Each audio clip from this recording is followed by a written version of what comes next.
ഷിൽജി ബ്ലോഗ്സിൻ്റെ ഇന്നത്തെ പുതിയ വീഡിയോയിലേക്ക് എല്ലാ കൂട്ടുകാർക്കും സ്വാഗതം. ഞാൻ ഇന്ന് വന്നിരിക്കുന്നത് നല്ല സ്പൈസി ആയിട്ടുള്ള ഒരു ബീഫ് മപ്പാസിൻ്റെ റെസിപ്പിയുമായിട്ടാണ്. കണ്ട സ്റ്റൂ പോലെ ഇരിക്കുന്ന ഒരു കറിയാണെങ്കിലും ഇത് കുറച്ചുകൂടി വ്യത്യാസമായിട്ട് മസാല ഒക്കെ ചേർത്ത് കുറച്ച് സ്പൈസി ആയിട്ടാണ് നമ്മൾ ഉണ്ടാക്കുന്നത് കേട്ടോ. നല്ല ടേസ്റ്റാണ്. പൊറോട്ട, അപ്പം, പത്തിരി ഇതിൻ്റെ എല്ലാം കൂടെ കഴിക്കാൻ നല്ല രുചിയുള്ളൊരു മപ്പാസാണ്. എല്ലാവരും ഇതൊന്ന് ട്രൈ ചെയ്ത് നോക്കിയിട്ട് നിങ്ങളുടെ ഫീഡ്ബാക്കൊക്കെ അറിയിക്കണം കേട്ടോ. വളരെ വേഗത്തിൽ നമുക്ക് ഈ കറി ഉണ്ടാക്കിയെടുക്കാം. അതിന് വേണ്ടിയിട്ട് നമ്മൾ കുറച്ച് ചേരുവകളൊക്കെ മതി കേട്ടോ. ഇത്രയ്ക്കും ടേസ്റ്റി ആയിട്ടുള്ള മപ്പാസ് ഉണ്ടാക്കിയെടുക്കാൻ വേണ്ടി ഒരു കടായി ചൂടായപ്പോൾ ഞാൻ ആവശ്യത്തിന് എണ്ണ ഒഴിച്ച് കൊടുത്തിട്ടുണ്ട്. വെളിച്ചെണ്ണയാണ് എടുത്തിരിക്കുന്നത്. ഇനി നെയ്യ് വേണേൽ ഇത് ഉണ്ടാക്കിയെടുക്കാവേ. പിന്നെ പച്ച മസാലകൾ ചേർത്ത് കൊടുക്കുന്നുണ്ട്. പട്ട, ഗ്രാമ്പു, ഏലക്ക, തക്കോലം, പിന്നെ പെരിഞ്ചീരകം, ചെറിയ ജീരകം കുറച്ച്, അതെല്ലാം ചേർത്ത് ഈ എണ്ണയ്ക്കകത്ത് കിടന്നൊന്ന് മൂത്ത് വരട്ടെ. മൂത്ത് വരുന്ന സമയത്ത് കുറച്ച് കറിവേപ്പിലയും കൂടെ ചേർക്കുന്നുണ്ട്. ഇനി 2 സവോള സ്ലൈസായിട്ട് അരിഞ്ഞ് വെച്ചിട്ടുണ്ടായിരുന്നു, അതും കൂടെ ഇട്ട് ഒന്ന് വഴറ്റി കൊടുക്കണം. ഈ സവോളയൊന്ന് വഴണ്ട് വരാൻ വേണ്ടിയിട്ട് കുറച്ച് ഉപ്പും കൂടി ചേർത്ത് കൊടുക്കാവേ. ബിഗിനേഴ്സിന് പോലും വേഗത്തിൽ ഉണ്ടാക്കാൻ പറ്റുന്ന ഒരു മപ്പാസായത്. വളരെ കുറച്ച് ഇൻഗ്രീഡിയൻസ് വെച്ചിട്ടാണ് നമ്മളിത് ഉണ്ടാക്കുന്നത്. ഞാൻ നേരത്തെ ഇതിന് ആവശ്യത്തിനുള്ള ബീഫ് വേവിച്ച് വെച്ചിട്ടുണ്ടായിരുന്നു. ഉപ്പും കുരുമുളക് പൊടിയും മാത്രമേ ചേർത്തിട്ടുള്ളൂ ബീഫിലെ. കുറച്ച് മസാല വേണമെങ്കിൽ മസാലയും ചേർക്കാം. എന്നിട്ട് നല്ലോണം വേവിച്ചൊരു കുക്കറിൽ മാറ്റി വെച്ചതിന് ശേഷം വേണം ബാക്കിയുള്ള ചേരുവകളെല്ലാം വഴറ്റിയെടുക്കാനേ. ബീഫിന് കുറച്ച് വേവ് കൂടുതലുണ്ടല്ലോ, അതുകൊണ്ട് ചിക്കനാണെങ്കിൽ നമുക്ക് ഡയറക്റ്റ് ഇട്ട് കൊടുക്കാം. ഇനി ഒരു വലിയ കഷ്ണം ഇഞ്ചി എടുത്തിരിക്കുന്നത്. ആ ഇഞ്ചി നീളത്തിൽ അരിഞ്ഞു വെച്ചിട്ടുണ്ട്. എല്ലാം നമ്മൾ നീളത്തിൽ തന്നെ അരിഞ്ഞെടുക്കണം.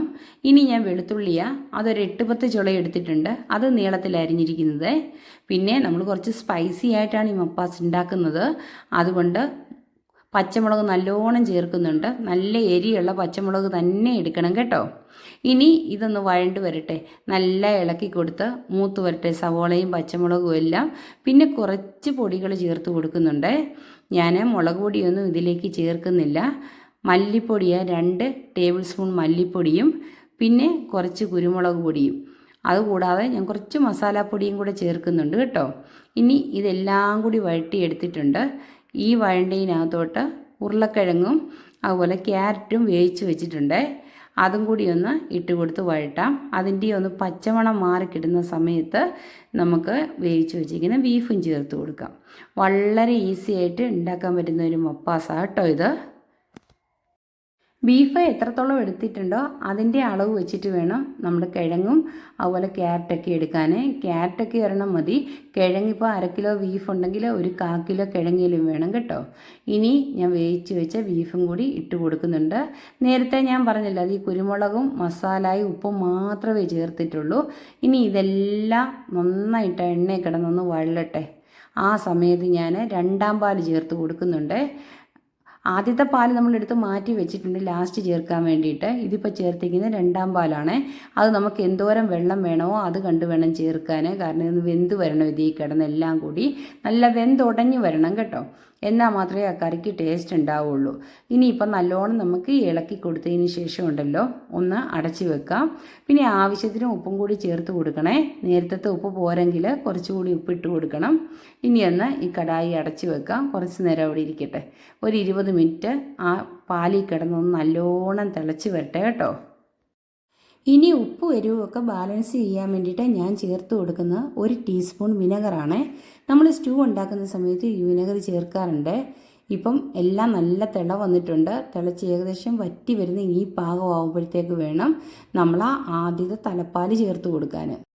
1ാം പാല് ചേർത്ത് കൊടുക്കുന്ന സമയത്ത് കുറച്ച് മസാലക്കൂട്ടും അതുപോലെ തന്നെ കുറച്ച് പെരിഞ്ജീരകപ്പൊടിയും പിന്നെ കുരുമുളകും മെയിനായിട്ട് അതിൽ ചേർക്കുന്നതെന്ന് പറഞ്ഞാൽ 1 ടീസ്പൂൺ കോൺഫ്ലോർ. ഒരു കൊഴുപ്പിന് വേണ്ടിയിട്ടാണ് ചേർക്കുന്ന ഈ കോൺഫ്ലോർ കേട്ടോ.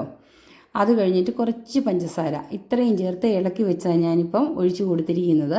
ഇനി ഫ്ലെയിം ഓഫ് ചെയ്യാം. അവിടെ നിന്ന് കുറുകി കിട്ടിക്കോളൂ. അപ്പോഴത്തേക്ക് നമ്മുടെ മപ്പാസ് റെഡിയാവും.